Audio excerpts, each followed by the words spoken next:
Well, I finally got the keys. It's been a little while waiting for the brand new McLaren Artura Spider. I want to find out, is the Artura still a car you should consider buying in 2025? It's about to be 2025. Can you believe that? These years are flying by. Right now we're closing 2024 and McLaren's been on a roll lately. We have the all-new McLaren W1, the successor to the McLaren P1. And similar to that vehicle, yes, I'm making a comparison, this is also a hybrid, yet they're fundamentally very different. This is McLaren's only convertible hybrid offering. So today I want to find out if the baby McLaren Artura Spider is really worthwhile coming on to 2025 alongside rivals from Ferrari, Lamborghini, and more. A lot of these cars getting a lot of horsepower, and we have to say what's in front of us, the obvious when it comes to it. McLaren is trying to ride towards their tradition of DNA coming from racing. It's all about having a lightweight vehicle where those higher horsepower competitors will weigh substantially more. Today, we're going to be doing a walk around of the new McLaren Artura Spider. We're going to find out if it's worth the $270,000 MSRP. Prices tested here today is $344,000. I'm curious how it stacks up now that I personally own my own 750S, for example. So let's do a walk around and get behind the wheel and see what it's like to drive. I do need to be honest here. I'm a bit of a skeptic when it comes to these hybrid performance cars coming out. Don't get me wrong, the performance that you can get from these hybrid vehicles, it's simply next level. It's a whole new generation, right?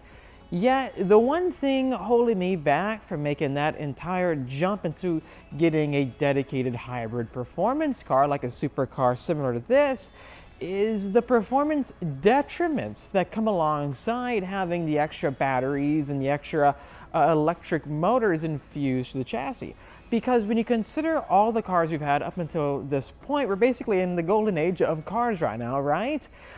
We have reached the pinnacle when it comes to trying to make the latest ICE car as light as possible. Well, what happens when you have reached that final ending point and you're about to embark on this new chapter ahead where you want and need to add electric systems to stay up to date with current regulations and the current political movements moving forward? That's when EVs enter the scene. Things are changing. We got to be honest here. Things are changing. It's important to try to get those performance upgrades while not having all those performance limitations that come alongside the double edge of that sword. This McLaren Artura Spider does have more horsepower than what we've seen in the past with the McLaren Artura.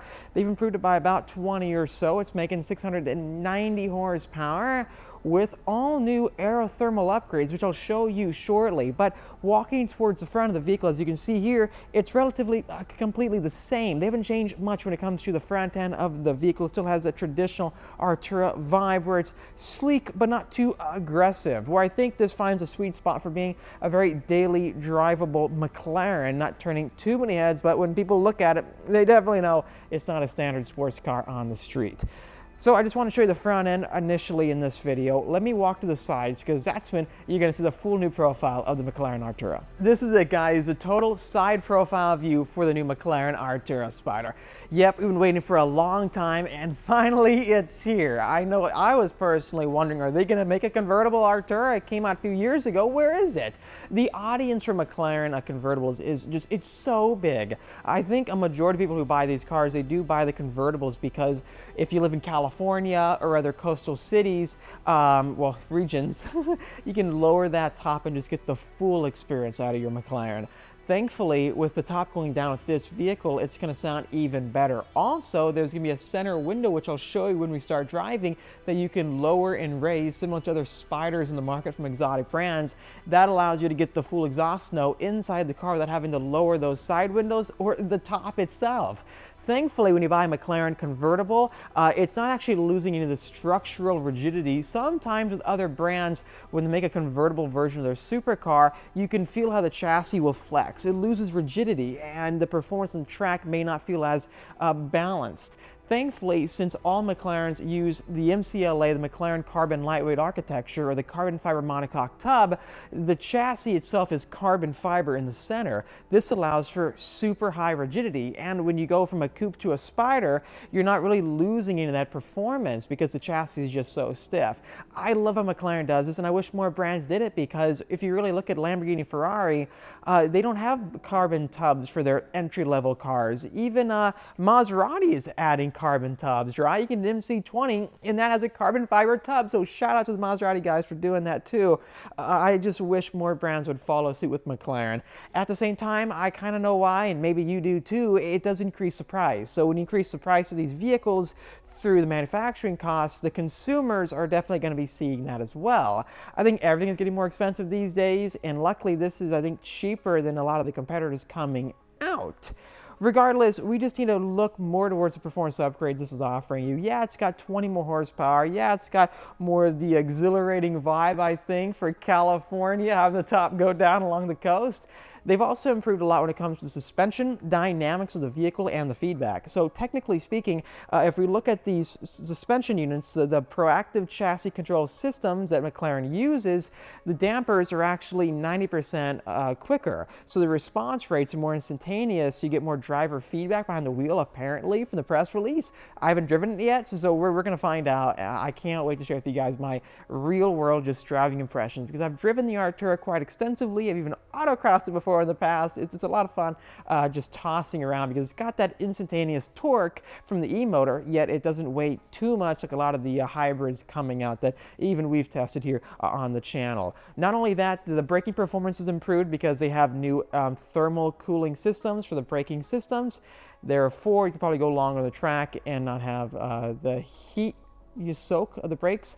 I've never felt that in any McLaren. These upgrades are probably so marginal you're not going to notice when it comes to the brake performance. That's just my guess. Okay, I need to state the obvious here, and it's something I feel very proud to say. Over the years of making these videos, I've learned that our audience here are the type of people who would actually buy a car like this and enjoy it on the street or the track. So it's really cool being able to make these videos, because not only do I have a lot of fun creating this type of coverage to be real with all of you to find out how these cars stack up, but also I get to actually talk to many of you after the fact to get your impressions. I know a good amount of McLaren Artura owners, and they really seem to enjoy their cars. They drive them quite extensively. Yeah, we've seen some with issues in the past. I think McLaren is doing all they can to make everything right. For me personally, I've never had a single issue with my 750S. Looking at this here, I feel that McLaren have done a lot to improve the back deck. I think this design is very evolved over the years. You can see all these new intakes and exit vents, and hold on, let me talk about what all these are doing. But first, you're going to notice towards the camera, way up on either side, you'll see those flying buttresses. Those are actually glazed polycarbonate buttresses, which help with the airflow of the vehicle and also with the rear visibility, because they're technically see-through. It's interesting because if I knock on it, it seems like it can kind of move a little bit, right? But that's just the fundamental properties of polycarbonate, and we've seen that on a lot of exotics in the past couple of years, if not decades. Moving all the way back, you can see how towards the middle, where the hard top is, which retracts in 11 seconds, by the way, up to about 30 miles per hour. You can see how they've made it a two-tone now, so it's blacked out, which kind of helps to create that sleek color vibe towards the exit chimney, which is right here, which pulls out the hot air towards the e-motor setup. These are going to be more air intake systems with the air thermal management of the vehicle. And then you have new exit vents to improve cooling. So they've really maximized all the different surface area portions of this rear deck to give you more intakes and also improve the thermal management for cooling with this 120-degree laid out V6. That's technically a hot V because the turbos are also laid on top of that V. It's interesting how they've set this up, but we've been seeing this 120-degree layout V6 with other vehicles such as that Ferrari 296 GTB and GTS. Overall, I really do like the back end of this new McLaren Artura Spider. And underneath our beautiful lights here at SPF, Speed Phenom Film, my new PPF studio here in the beautiful beach of Carlsbad. It's popping. Let me know if we can help you out in any way when it comes to paint protecting your McLaren or other vehicle, ranging from Teslas, trucks, or supercars. Especially, I love working on Mustangs and all those Corvettes here in America. So please let us know if we can help protect your vehicle with our world-class installers who have worked on hypercars, supercars, and to every EV you can imagine, from Rivians to Lucids. So please let me know. Email support@speedphenomfilm.com or give us a call at 760-496-8607. We'd be happy to bring you in underneath these lights and take care of you with the best prices around and fast delivery times. No more waiting to get PPF or other services like tint or wrap on your vehicle. We're going to get you in right away. Anyways, back to the car itself. As I was saying, you have brand new aerothermal features such as these intakes right here on the rear deck. You have these really cool new louvered side vents alongside the center chimney. In summary, you have more cooling and you have extra heat extraction. McLaren has reportedly revived the exhaust as well. We're going to find out how it sounds from my test. I'm a big fan of these diffuser blades on either side, which help to enhance that visual stance again for the Artura. All right, it's time to hop inside and take it off for a spin. First, so let's check out how good it looks with the top going up inside the garage. So let me get inside of the vehicle, and I get to turn it on inside the garage, the studio, quietly. It's on. We're getting a little bit of fan noise now. Let's close the door. Let's raise that top, shall we?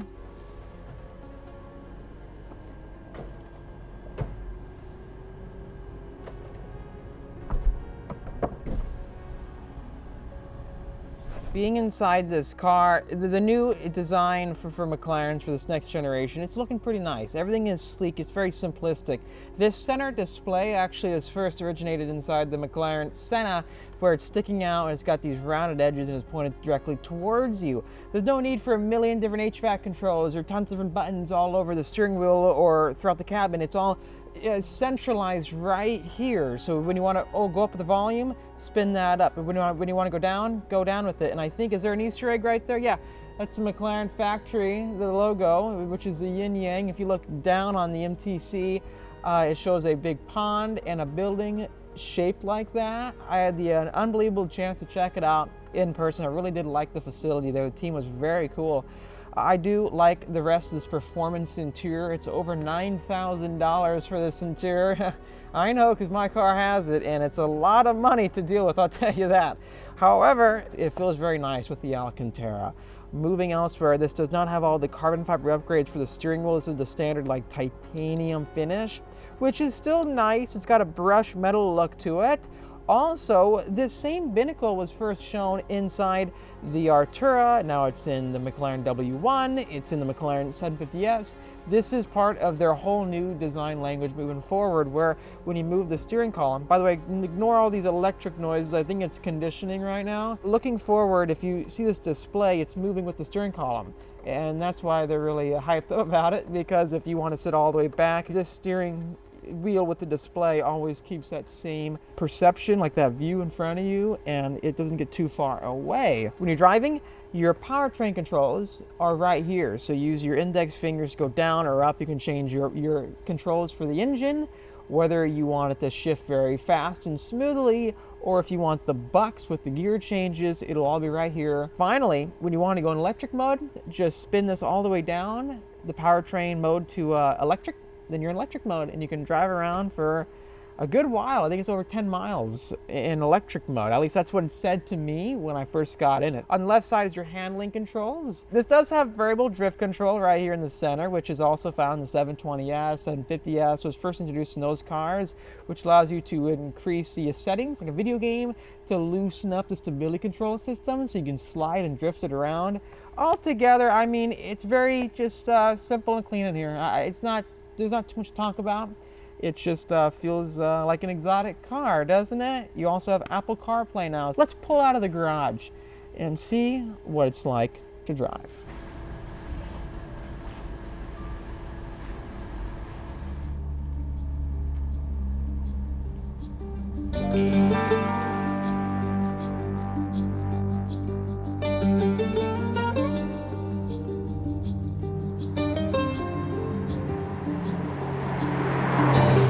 Okay, so we've left the SPF studio. Now we're just gonna get a feel for how this new McLaren Artura Spider drives. So let's downshift, let's put it in so right now we are in comfort. Let's go in sport mode and sport handling. There we go.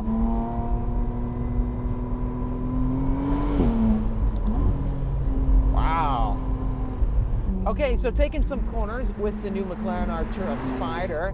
It definitely, it's different than the race car. I drove the race car about 2 months ago, I think, at Thermal Raceway, the full McLaren Artura trophy race car. I'll play some video on the screen of it right now.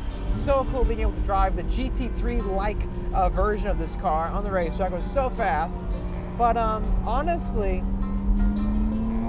the platform with this vehicle, you can feel how the McLaren team, they're really just trying to keep the weight down, and it resonates. It does. This is one of those cars, I don't think there's too much theater all the time when you're driving it, like towards the higher gears, and it gets a bit quiet. It's more reserved. Out here in these types of elements and environments, you gotta go through the gears. And when you do, that's when you start hearing that 120-degree laid out V6 with the turbos. When I upshift just now, you can see I got a little bit of a buck just now behind the wheel. That's fun. That's a lot of fun when it does that. The power band is very, very linear. So you have a lot of transient torque just infused once you hit the gas pedal. I think right now, yeah, we're completely just going through the clouds. So this looks really, really cool, doesn't it? Oh my gosh.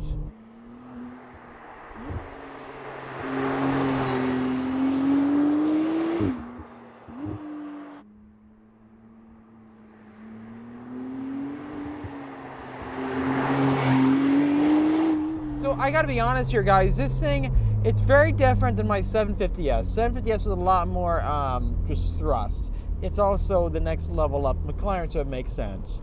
I know comparing it to different McLarens is not really very appealing. So if I compare it against competitor cars in the industry, let's talk about the MC20, for example. That car would be an ICE dedicated supercar versus the hybrid nature you find with this vehicle. I just want to say, I love how those two cars feel similar in the sense of having the carbon tub, the lightweight architecture, being rear-wheel drive. They're similar in weight too, because this weighs a bit more than a standard 570S and 600LT, or whatever it replaces, because it does have the hybrid nature. Curb weight will be around 3,440 pounds. It's still very light. It's 180 pounds less than its closest rival. So if you're a purist like me, you really appreciate all that kind of stuff. And to me, I think weight's the most important thing for a car. I would equate downforce to be up there, but I think weight should always be number one. So many brands, so many companies are completely disregarding weight. They're just going like, we don't care. Let's just throw more power. Let's put wider tires on, and people, they'll just forget about how much it weighs. But here's the problem. If you're a niche customer, if you are one of those people who just really gets dedicated towards like winding everything out and getting the maximum performance out of your vehicle, even if you get really involved with your hobbies, you'll tend to learn everything about what is the best way of doing things. For this vehicle and any other supercar, I would say, the lighter it is, the more natural they feel, the more playful they are, the more exhilarating they are to drive through the canyons, because you can toss them around and they feel very small and tidy like a go-kart. When you start adding more and more weight, vehicles become more detached. They feel more numb and they're more twitchy usually. So that's one positive I want to say with the Artura Spider. No, it's not the lightest car out there, but compared to its rivals in this new era, it is the lightest car. Launch control start, left foot on the brake, right foot on throttle, building boost. Here we go. Very quick launch control, wow. Right foot on gas, building boost. Boost ready. Wow.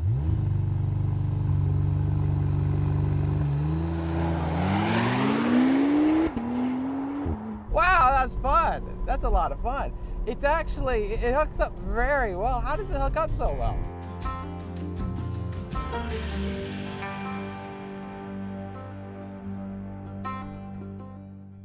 Well, that concludes my first drive with the new 2025 McLaren Artura Spider. I had too much fun. I just think the entire atmosphere of the car has been leveled up by having the top come down. The design also has been improved in my opinion.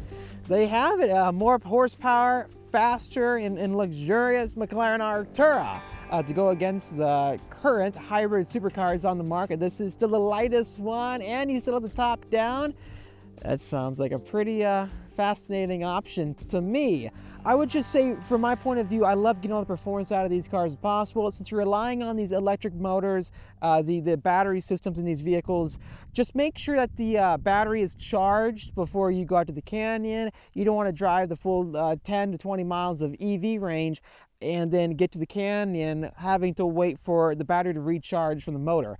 Just come out here, put in track mode, and then just have fun. I made the mistake of using up the full e-motor range before hitting the canyons. So I had to wait a little bit to make sure that the engine had enough time to give juice back to the electric system. So that's one downside, if I were to say a downside, with this new era. But it's just an issue that we're going to have to deal with, and these other brands have similar issues they have to face with that being said. If you enjoyed this video, please hit the like button, subscribe for much more great content coming out your way. Also hit the notification bell for much more great content coming out your way. I hope to test out that new McLaren W1 in the future, because that'll be cool to see what a hybrid hypercar from 2025 and on from McLaren would be like. Thanks for watching again, subscribe, and I'll see you in the next one.